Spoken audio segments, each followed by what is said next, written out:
At this point, I'm looking for anyone to play more physical. Come on, Xhekaj, Savard. Push these plays. You got big bodies. Doc, Slav, Anderson. Isn't there someone on this team that can be more physical? Oh no, Kempe's breaking in. Look out, Kempe. Hutson's got to get back. Kempe. What a check by Wayne Hutson. Held it off, but he checked Kempe out of the play.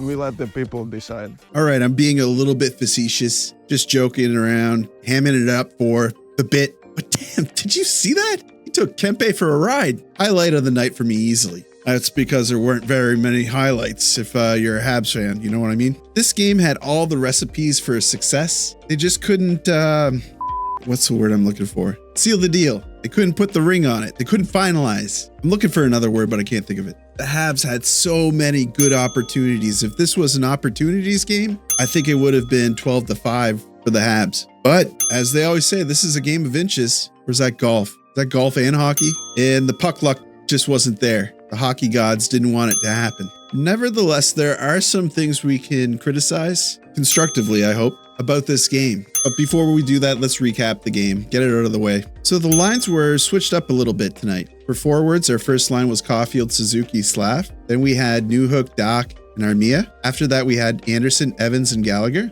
And finally, Heineman, Dvorak, and Kapanen. This is where it gets interesting. On defense, first pairing is Matheson and Barron. That actually ended up paying off, by the way. Then we had Hutson and Guhle. And finally, Xhekaj and Savard. Samuel Montembeault started in net. And kicking off the first period, guess who strikes first? Suzuki, back to Caulfield. Up top, Barron, walking in. Barron waiting, round the net. Barron wrap try, score! What a move! Justin Barron with his first of the year. Zooks and Cole with the assist on that one. Wonderful goal. Started the game off with amazing energy. You thought, well, if Barron can do that, surely Slav, Suzuki, Caulfield, Doc, Newhook, Anderson, Armia, Heineman. We're going to see some action offensively, right? Well, we kind of do. I'll get to that. But from there, it's all downhill. Mikey Anderson pots one with a questionable screen on Montembeault. Moving on to the second period. Start things off with another goal from LA.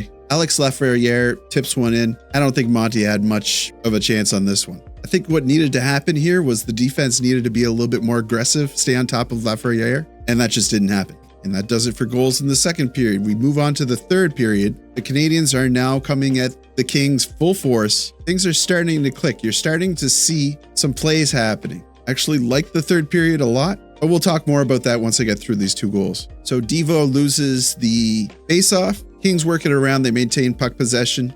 Englund winds up with the puck at the point, snaps it. It looks like a pretty harmless shot, finds its way to the back of the net. The play-by-play is doing some heavy lifting here, making a lot of excuses for Montembeault. I don't know about this one, guys. And then finally, with an empty net and the Canadiens continuing to apply pressure, Kempe grabs a loose puck, brings it down the ice, and easily puts it in. All right, now that we got that over with, I'm going to give you some of my impressions of the flow of the game. Let me know if you think I have a good read on this. And I'm going to be a little bit humble here because I have some strong opinions on this game and some I'm kind of wavering on. First of all, Montembeault. Like I said, the play-by-play and the announcing team was doing a lot of work gassing Montembeault up all night. They were talking about, hey, he could be an option for Team Canada, Four Nations, and he's keeping the Canadiens in this one. He's only allowed 2 goals on 20 shots or what have you. And in the end, he did end up facing 31 shots, saving all but 3 of those. So not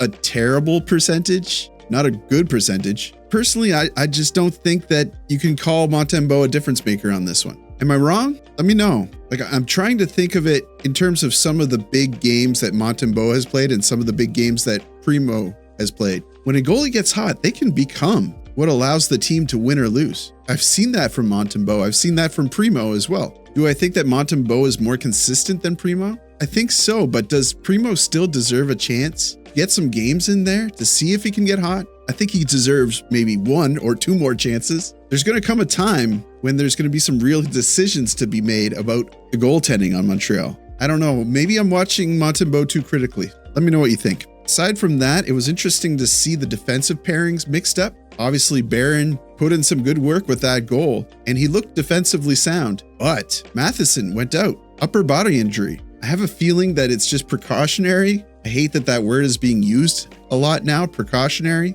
Oh, he had to leave. It was just precautionary. I get it. I leave work. I precautionarily leave work sometimes too. So I hope that he's all right. I don't think you should take precautionary so literally. He might actually have a pulled muscle or something, or be in discomfort, not allowing him to play up to the pace he needs to in order to stay in the game. But outside that, and talking about all the opportunities that the Canadiens had tonight, you just kind of felt like you wish the puck would have went 2 degrees in the opposite direction when it bounced off the ice or bounced off a player, because they were putting it in front of the net. It passed across the crease several times. There were definitely some players that were putting in harder work than others. I mean, that opportunity that Hutson gave the team where just nobody was at home, I feel was kind of a miss. Dude put in like 30 minutes tonight. How much time did he end up with? Holy smokes. He put in over 30 minutes, the most time on the ice by far. Wow. That's incredible. Yeah, he had to pull extra shifts because Matheson was out, right? Anyway, it's discouraging, but I'm deciding to look at it optimistically because in the third period, you started to see a lot of chemistry. Guys started to figure out where they were supposed to be, and I'm going to call it another game where they can review everything, tune things up, tighten it, make some changes, and hopefully next time we see them, they'll be better than ever. You can only cope with that for so long, though, before you start thinking of ways to blame people. And I don't think the idea is to blame anyone specifically. I called out Montembeault only because they were pretending like he was the second coming. I feel like Xhekaj could have stopped some plays by battling hard in the corners, but they got one goal. Even if they fought back and got another goal after the initial LA goal, the whole tide of the game could have been different, you know? Having the leverage of that extra goal, that's a morale booster. So when I saw that they got the first goal of the game, I thought we were in for a good one. You saw some of the wind coming out of their sails when they allowed that first and second goal. And then by the time they started battling back in the third, it was all over. And plus they got a bad break with that third goal. I don't know, not discouraged. I just want to see another win real quick.